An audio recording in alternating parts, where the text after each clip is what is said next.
2018. One form of debate that we've had some success on is kind of new to the area, and it's NFA-LD. And NFA stands for an organization, but LD stands for Lincoln Douglas style debate. And so that would be one person debating one other person, and they get a topic, they debate the entire year. So we go to about 10 tournaments a year, and they were debating how we should change our trade policies towards China this year. Another form of debate is called team policy debate, and that puts two people against two people, and they also have a policy resolution that they debate the entire year. And this year they were debating democracy assistance to all of the countries that we would label the Arab Spring countries. So Egypt, Yemen, Syria, etc. And parliamentary style debate is what you'll see today, and it is the most popular form of debate in the United States. And it is the debate that we most commonly do here at City College. And what makes it unique is that these debaters have to stay on top of what's happening in the news, because they don't have their topic ahead of time. Instead, they show up at the tournament and they debate 6 times. A topic is announced, and they have anywhere from 15 to 20 minutes to prepare their arguments for or against the resolution. So they're allowed, in most cases, to use the internet, to use any debate materials that they've prepared here at home, and also just their own well-read knowledge of what's happening in the headlines and what's happening both internationally and domestic. So you're invited to participate in this debate because if you've ever seen British Parliament, which this form of debate is modeled after, you know that there's a lot of audience participation. Turn on C-SPAN, which occasionally airs the House of Commons, etc. You will notice that the audience members rap on their desk. That's a form of applause in parliamentary debate. So each of you has a little desk there, and if you hear something that you like, or when you are greeting the speakers that are coming to the podium, you applaud by rapping on your desk. And you can let them know at any time that what they're arguing is something that you really like, and give them audience feedback. And I know that most American audiences are a little bit hesitant to heckle the speaker, unless you're at a comedy club, right? But in parliamentary debate, you are encouraged to shout out your agreement or dissent for what people are saying. So if Mike or Andrew are saying something that you really agree with, you feel the pressure building up in you, you can just shout out a "hear, hear." And I invite you all to practice that now. So on 3, just to get yourself loosened up a little. 1, 2, 3. Hear, hear. You guys are going to do great, all right?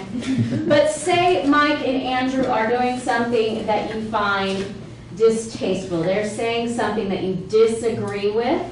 You can also shout out, "Shame, shame." You have to make a spatial study.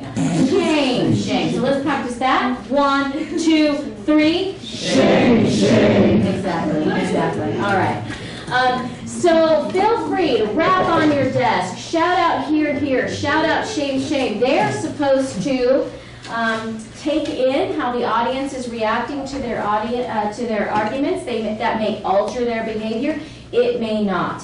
Each one of these debaters is going to give a constructive speech, and then each side will be given an opportunity to give a rebuttal.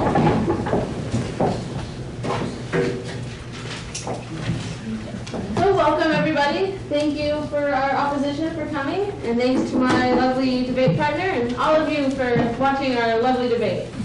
Today we are doing a resolution that the FDA should ban additives and fillers in U.S. beef. And we are saying that this is a debate about policy. And so we are saying that the FDA is the Federal Drug Administration, in case anyone was unclear. And also we're defining additives and fillers as meat glue and pink slime. otherwise known as transglutamamise, and lean, finely textured beef. But we're going to call them meat glue and pink slime because it's easier.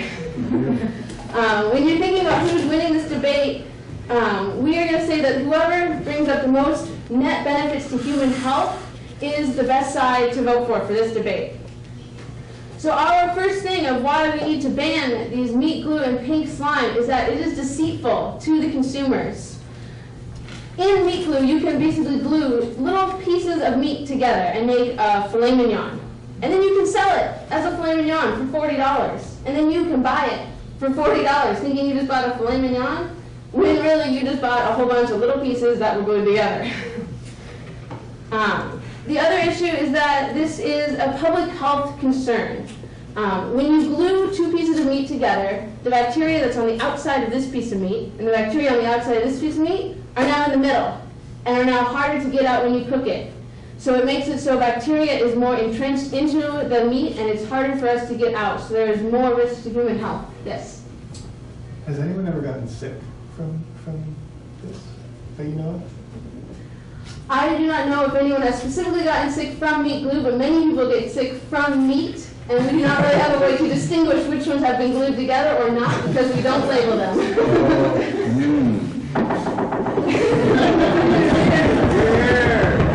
With that, it is also harder to trace because at a slaughterhouse, hundreds of thousands of cows come in. And then this cow goes into your meat, and this one, and this one, and this one, and they're all put together for one piece of meat. They all came from different farms. When we find out there's salmonella in that piece of meat, we have like 50 different farms to go to try to figure out where that salmonella came from. So we can't even trace it if we find out that it is there. Finally, our third reason why this is a bad thing is because it targets low-income people. One of the biggest people that sell this is the National School Lunch Program, which is for people of lower income so that their kids can have lunch. And they're the ones eating it. So we need to ban this so that way kids can have healthy food. Pink slime is made out of sinew instead of muscle meat, so it is less nutritious than muscle meat, and so we're literally feeding our kids something that is not as nutritious as it should be. The reason that we need to have this ban is because it's just, there's no one doing anything about it. There's no labels. The only reason it's even in the media is because of public outcry when they found out about it. So our plan is for the FDA to ban meat glue and pink slime.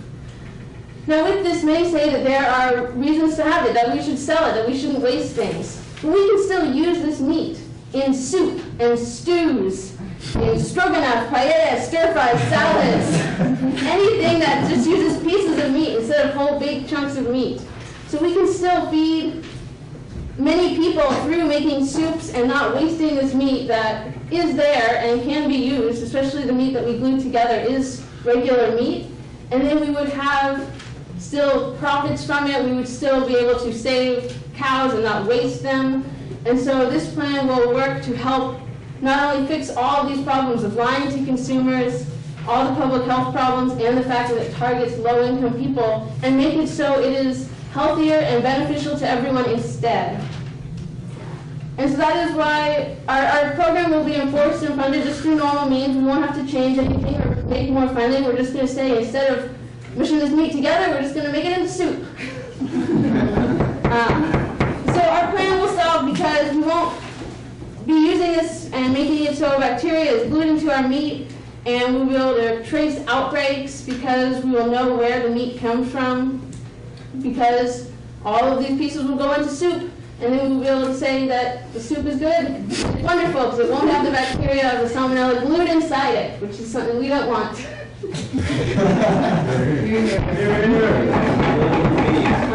And so that is why you will be voting for the government because meat glue and pink slime are not good for us. They are deceitful, they are a problem to our health, and they are targeting people who need to be helped by the government, not harmed by them. Thank you. Hear, hear.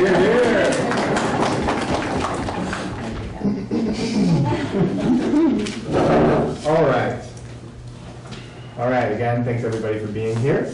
The affirmative side would have you believe that this debate is about health and salmonella and stew. I'm going to convince you, however, that it's actually about freedom and cruelty.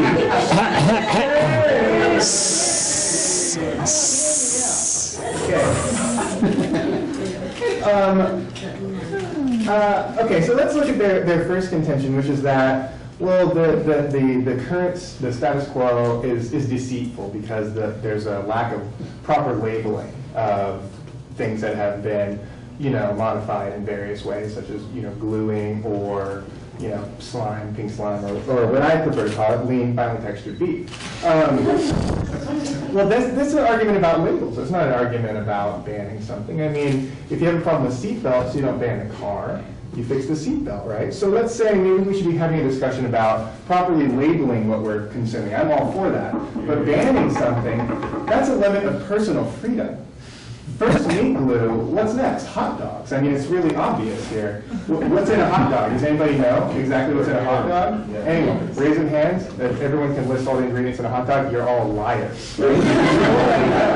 Nobody knows what's in a hot dog, right? So first meat glue, next hot dogs. I think it's really clear. Okay, so our first disadvantage to this plan is going to be labeled money. Okay, so the situation here is that this stuff, these fillers and these additives, which are not proven to be unhealthy in any way, not proven to be unhealthy. I asked, has anyone ever been sick? And she was like, this stuff makes food cheaper. And that's not necessarily a bad thing if your food keeps you alive. I mean, we have a huge, terrible obesity problem. We don't have any lack of availability of calories here in America. What we have is a situation where okay, forget what I just said. Okay, this stuff makes food cheaper, and this plan is going to increase the cost of production because we can't, glue your little bits of meat together to make that one extra steak. It makes the cost of all the other steaks go up, right? That makes perfect sense, and that increased cost in the production line is going to translate directly to an increased cost at Sizzler when you want to go and get your $8.99 steak. It's going to cost $13, and like everybody knows, you go to Sizzler, you want a cheap steak, right? Yeah. How does it make regular steaks more expensive? Okay, because what's happening is, despite what you assert that someone's going to order a steak and be fine getting soup, if somebody wants a steak, right? If this piece of meat, if this slab of meat can make like 8 steaks and like 3 bits of meat, right? And you take those 3 bits and make them into a night steak, then that can cut the cost of those other steaks by 1/9, for instance, right? So we're looking at up to, in that one example, a 10% decrease in cost. So that's a big difference for somebody that's counting their dollars, which a lot of people in America are. If the food's not unhealthy, why should we increase the cost for people? That's the point. So the impacts are, there's no assertion here that this stuff is actually unhealthy. The main assertion is that it's gross or something, right? Okay, it's gross. They say that there's a bacteria problem. Well, you just got to cook your meat. I mean, you got to cook your pork. You got to cook your chicken. There's a bacteria problem there. We're not banning pork and chicken. You just got to cook your meat. That's the way it is. Okay, so let's look at the second disadvantage, freedom. Okay, here in America, we like to do what we want to do. I think that everybody knows that. We want to do what we want to do, right? And the government exists to sort of protect us and keep us safe, right? If you don't like hot dogs, don't eat hot dogs.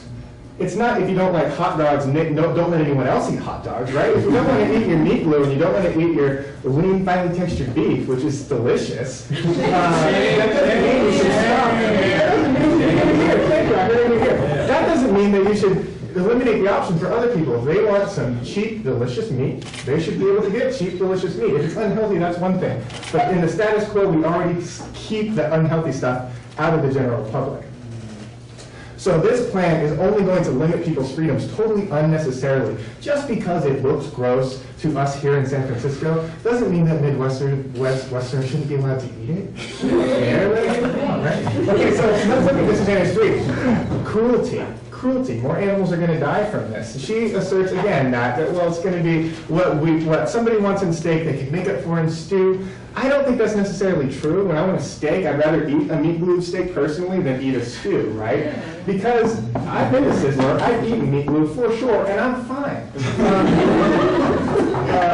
So the obvious impact here is that more animals are going to die if this plan goes through, because it's like, you're not going to satisfy that demand for steak by making stew. You're just not going to do it. People want steak. You can't grill stew. And so what's going to happen is that by our estimation, an article that we just read says that 1.5 million cows are being saved from slaughter every year in America because of these additives, because of meat glue. That's 1.5 million cows' blood that's going to be on your hands because you're thinking about your steaks.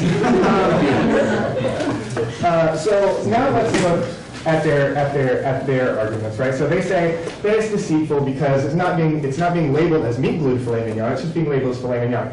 We're cool with that. We're just not cool with getting rid of this whole market that alienates poor people, that kills animals unnecessarily, when the truth is, in the status quo, there's nothing to show that's necessarily unhealthy. We just know it's gross because it looks like bubble gum. So, if you don't like your food to look like bubble gum, that's fine. Don't eat it, right? It's easy. We should be labeling things differently. We agree. But that's not what we're arguing here. Their public health concern, again, it's about how they don't label and then there's like this untraceability. That is an issue, but it's a different issue. It's a totally different issue. We have ingredient labels on our hot dogs that say what's in our hot dogs. We should have the same thing. If there's meat glue in our steak, we should have a label that says there's meat glue in the steak. But don't get rid of it and needlessly slaughter these poor innocent animals. And finally, they say that it targets low-income people because they think that a ban is going to lead to healthier food, but we assert, as I've shown, that this ban that supposedly is going to lead to healthier food, that's not necessarily true. The corners are going to be cut elsewhere. We all know the way that public health works. If we're looking at school lunches, the FDA should be very careful about what kind of food, what kind of health concerns it addresses in its school lunches, but we're serving deep-fried tater tots, which is worse. 1 in 5 children in America is obese, right? And it's not lean, finely textured beef that's making these kids obese. It's not going to solve that problem. And with that, you're clearly going to vote for the negative.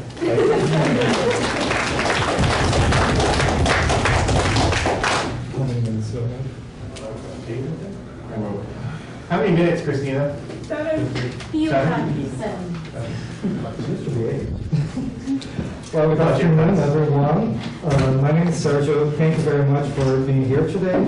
Thank you, members of the opposition, and my neighbor, the Prime Minister. So let's see how we're going to tackle this first. Well, I will start by attacking some of the things that these guys have been saying to you. They say that we want you to believe in certain things, but if you actually were listening to him, it is outrageous what he's trying to tell you. I mean, he's calling lean textured beef. It sounds good, right? Like, lean and gorgeous. But it's not. Not everything that's thin and gorgeous is actually good for you.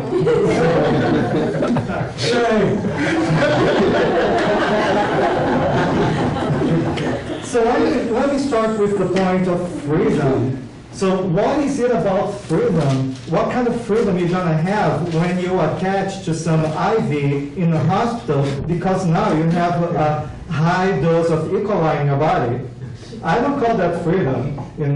If you can't move and you're about to die, it's literally not freedom. So how is it freedom to choose something that's actually going to make you sick?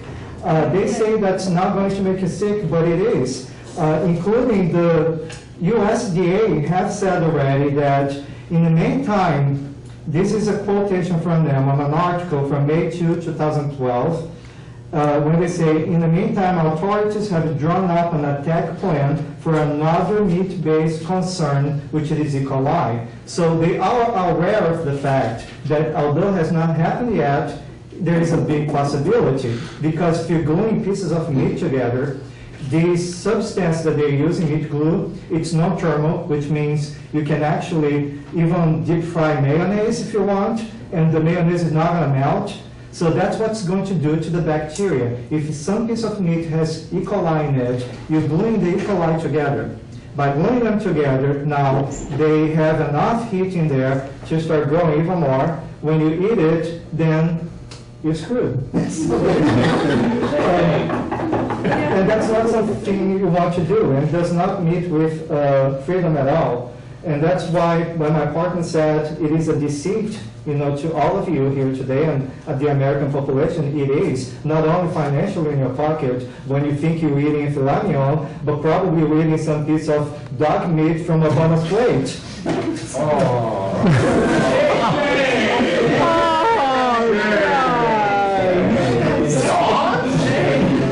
But the reality, with the jokes aside, the reality is you could definitely be eating something that you have no idea where it came from.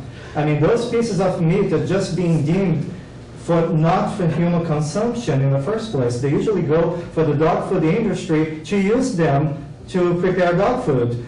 And most of us in this room probably not even feed your dog some of that crap. So why would you give that to your children in school? And besides, the fact that we do not know exactly the effects in the future of meat glue has been only, a decade or two that they've been using that without our knowledge. In the future could come up a big study showing a connection to that, to one more carcinogenic agent in our food. And that takes a long time to come to that conclusion. And unfortunately, the opposition doesn't want you to know that, because 10, 20 years from now, when you find yourself very sick because of meat glue, you can blame him for it. So, public health concern. They say that making the increase of production, would be cut. Well, that's actually a lie. It's a lie, because how can you think about saving money in one end and then spending more money in public health issues when you have a lot more people sick around? And health care is not available even after the Health Care Act has passed. Many people still are uninsured. So what do we do with these people? They go to the hospital and it's going to be your tax money paying for them. And because why? Because they are thinking that we can save the problem by saving money in one end, and they are not looking into the bigger picture. So, he's about all, yes, I'll give you one question. So, again, how many people have been made sick from meat? As I said, No one yet. no, yes, but there is a strong concern, according to the USDA, about E. coli. And also, Senator Ted W. of Torrance has also raised concerns about it as well. So the government is getting, opening their eyes to the fact that this is going a little bit too far. So the opposition also said something about, if you don't want to eat, just don't eat it. You can't limit the options for everybody, because if I want to eat that kind of meat, I will. Then back again to the freedom issue, which it is not a freedom issue here, it's a public health issue. It's a deceit issue, and it is a targeting issue against low-income populations, specifically your children in school. So, answer to that question, what do we do about it? I mean, what do you want to do? You're gluing meat together. We're playing God here, Last thing you know, you're eating Frankenstein on the table. You can shape anywhere you want, any way you want. You just glue the meat together, press it in a little container. You can shape like in little hearts, or little stars, for those who like, or even little puppies. So,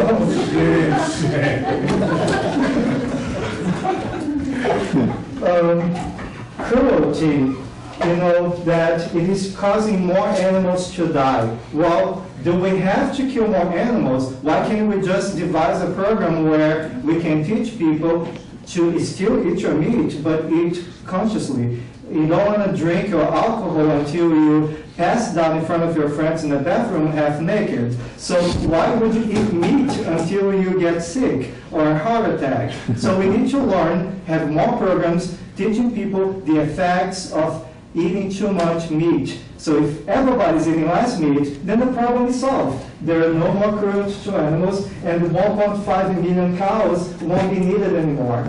So there'll be exactly what it said. There'll be less cow farts, and we can save the environment. So,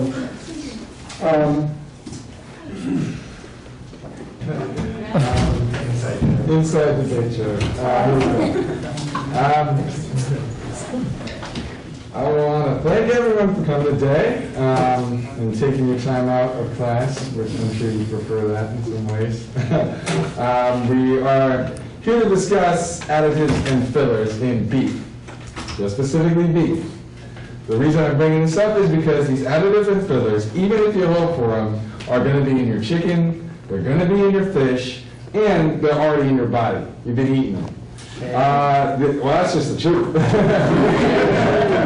Anyone who's been to a Giants game, any Giants fans, you've eaten additives and fillers and all of the above.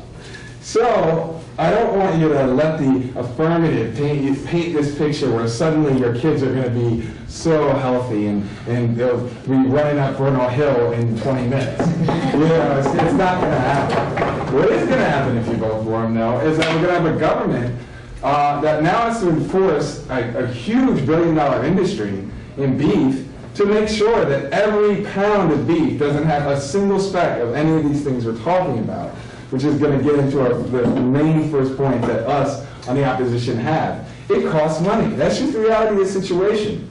They say it's a lie, and that the public issues, public health issues will outweigh that. Well, the cost is immediate in American pockets. If you ever go to a place like Fuddruckers, I don't know if they have that out here actually. Yes. They do. It has no beef, no additives, no fillers, all that stuff. You know how much those burgers cost? I mean, it's like $9. Now, for us, maybe hanging out, or us who have disposable income, that's fine. But American families that can barely afford, the Happy Meal that they shouldn't eat, that's going to affect negatively in an immediate way. So the cost is real. Why is it specifically real? Is because you have to have the U.S. FDA, or the U.S. FDA, the Department of Agriculture is going to have to monitor the new shipments of this beef. They're going to have to. Let's give a quick analogy. We also ban drugs. And do you know how much that costs to monitor everything, every single drug that we ban, this war on drugs that we have? Well, we're on a war on beef. You know what I mean? It's just, it's unrealistic to think that we can just regulate and just snap, we're going to have, tasty soup. Yeah. Although I would be curious about beef soup, and that'd be pretty good. Now, moving on to the second point, freedom. You still always have the choice to not eat it. In fact, you have the right to protest and pressure companies not to sell it, as we've seen. What we're saying is that banning it is too expensive given the cost. What we can do is what we've done with pig slime. Safeway, Kroger, Kraft Foods, they've already stopped selling pig slime. We can do that and take action ourselves and not put an unnecessary burden on that family going to McDonald's or on that beef company that does need to make money and put money into the economy. Furthermore, I like a cheap cheesesteak. I'm from Philly. I like the fact that it's $5. And if I make a decision to get the $5, cheesesteak and save money rather than have to wait for this highly regulated beef that's coming from God knows where, I'm just not going to dig it. You don't want Will Smith to not be able to eat his cheesesteak. I like Will Smith. So I just want to quickly respond to their point on freedom as well. They say, what kind of freedom will you have with an IV in your body from E. coli? Actually, the ammonia in pig slime is to stop E. coli. It's actually, but part of the reason people are so disgusted by it is because there are levels of ammonia in it. The reason ammonia is in it is to clean out E. coli. So now the affirmative has to convince you about how are you going to clean it then? How are you going to cleanse the meat? Because now you've erased the ammonia that's actually stopping the E. coli. So the nastiness factor is actually decreased because we don't have to have E. coli if you eat your lean, fine textured beef. It's delicious. Go to Sizzler. Lastly, let's move on to cruelty. They say, why can't we just have a program to educate people about what not to eat? Again, that costs money. It costs money to educate people in classes. It takes more teachers, more educated groups of people in order to devise a program to educate people. And we don't have the money right now. We simply don't. We are in a recession. We're in a tough economic world. Even the European Union is falling apart. So the idea that now we can just not only ban things and have to regulate it, a la a war on drugs, now a new war on beef, but the idea that we can just add a no child left behind for beef products, it's not going to happen. What is going to happen is by completely banning it, millions of cute little cows that your kids play with are going to die. Millions, literally millions of cows. Just put up a row of a million cows and watch them be slaughtered. You can go for the affirmative. But moving on. As far as the deceit to human consumers, they talk about it. Banning additives and fillers will not necessarily correlate to all nutritional facts being absolutely correct in every scenario. They say, well, our plan will solve for the deceit. Well, no, the deceit will still be there, as I said earlier. There's still going to be fillers and additives in chicken and lunch meat and all sorts of things. You know, it's not suddenly miraculously going to be, you know, smooth sailing from here on for our health. So we, on the opposition, are trying to convince you that it will still be present, these issues will still be present, and the best thing we can do is educate ourselves, not overweigh the beef industry in our country with these new programs and these new, and taking away, you know, the lives of innocent cows. And deceit will still be there, so don't be deceived. Go out, educate yourself, go protest Safeway, that's fine with me, I don't go there. And let's do that, but let's not spend so much money and completely collapse an industry. The agriculture industry is one of the only things in the U.S. that seems to be surviving. And lastly, I just want to comment on targets low-income people. As we've said, it's nice to think that people aren't insured and it's going to only hurt them more, but part of the reason they aren't insured is because they can barely afford to eat. And so by increasing the food that they can buy, and they're not necessarily going to get healthier. So you're going to vote opposition because cost is the point. So I'm just going to lay out for you the adjudicating audience, well-informed audience that you are, why you're very clearly going to vote for the negative in this case. So first, we're just going to go right down the line and imagine a world where this plan goes through, right? Let's look at the world. We've laid out countless cows are going to be slaughtered, needless, poor, innocent animals, additional needless animals are going to be killed. Not to mention, as my partner pointed out, the cost to people is too high in this unwarranted war on beef that we're talking about here.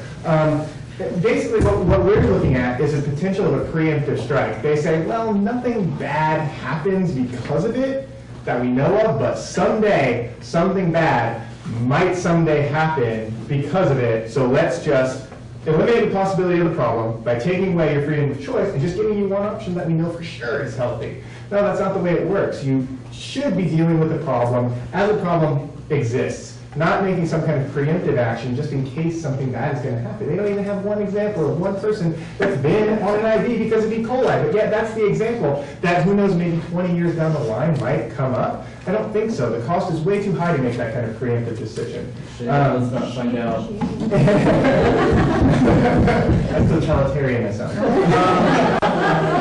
Also, we don't have the money. Look at the last preemptive strike that we did. It's called Iraq. We don't have the money to be going into these situations. Thank you.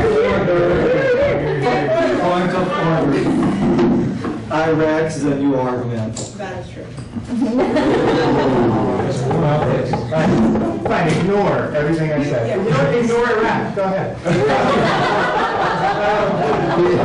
Meanwhile, things are still going to be unhealthy. We're going to spend all this money trying to create this legislation, and the FDA is going to try to enforce this program. Meanwhile, diabetes and smoking are killing millions of people every single Point of order. Diabetes and smoke was never brought up before in the debate. This is just an exaggeration. This is not an exaggeration. This is just examples of arguments that my partner brought up when he said that things are still unhealthy. I'm just carrying that point across, that things are still unhealthy out there, just giving a couple examples of things that are unhealthy that the FDA has jurisdiction over. Right? The FDA, I don't think, has Food and Drug Administration, I think they talked about the back there, they have some things. Okay, fine, we're on drugs, who cares? It's fine, let's move on. Let's move on. Forget about smoking killing 3 million people a year. I don't care. The point is, we don't have the money to enforce action against something that's not proven at all to be unhealthy. And what is going to happen with this enforcement is going to increase the cost at Sizzler for low-income families. It's going to decrease availability of food for people. The cost of America is going to, the cost of the industry is going to go up. And what you're looking at here is a terrible slippery slope effect. As I mentioned, hot dogs. We all like hot dogs. Nobody knows what's in them. There's probably meat glue in hot dogs. There's probably, what's it called, fine, lean beef in hot dogs. And if they ban this stuff, then suddenly, Hebrew National, out of business. All of those people in that mom and pop organization's out of business. That's just an example. That's what you're looking at here. You're looking at putting Hebrew National out of business. You're looking at the end of hot dogs. If you pass this plan, when in fact there's no issue that we need to address. If something bad happens, let's talk about it then. In the meantime, let's love our delicious, lean, fine beef. Thank you. Well, thank you everybody for being here. I'm just going to go over what our case is and why you're voting for the government. They talked about how more cows will die because all of a sudden more cows are going to be dying. If 150 million cows go into this, imagine how many cows we kill anyway. 150 million is like 1%. So although cows deserve life, and they're happy and they're innocent, the amount that goes into pink slime is very minimal. And we're not saying that we should waste it and throw it away. We're saying we're going to make soup. 1% of cows is going to be soup, and people will still be able to eat it, and it will be healthier for them. They say the price is too high, but again, we're not just throwing away food. We're making soup, and soup is delicious. Soup does not have all this bacteria and these terrible things. With raising money, as my partner talked about, public health, like if all these people are getting sick, that is a bigger cost. And although we do not have any proven cases, that doesn't mean that people don't get food poisoning because there's E. coli in between their meat pieces. And so many people get sick and will get sick more because of meat glue and pink slime. It is also not as healthy for you. When you eat pink slime, it's just like eating cardboard. And we're giving our kids cardboard to eat instead of meat, and we're not telling them. So we just want people to know what they're eating, and so that's why we're going to take out these fillers that are not good for people. Saying we don't have money to enforce, we already enforce the meat industry. So we do a lot of things. We regulate the pink slime that's in it. So if we regulate that, it wouldn't be that hard to say we're just going to stop regulating it, we're going to stop banning it. Start banning it. Decreased availability of food. Again, this is a very minimal amount of the food. It's not going to all of a sudden make it so no one can get a hamburger. Everyone's still going to be able to get food. Food is still going to be cheap, but it's going to be real food, and that's the point. That people deserve to have real food and know what they're paying for. Yeah. Again, one of the biggest things was just that the government is taking over. But that's, government is meant to protect you. It sounds, a little something, not good. But the whole point is that, we don't allow people to murder people, because that's not really okay. So we're not going to let the meat industry murder you with their E. coli and salmonella.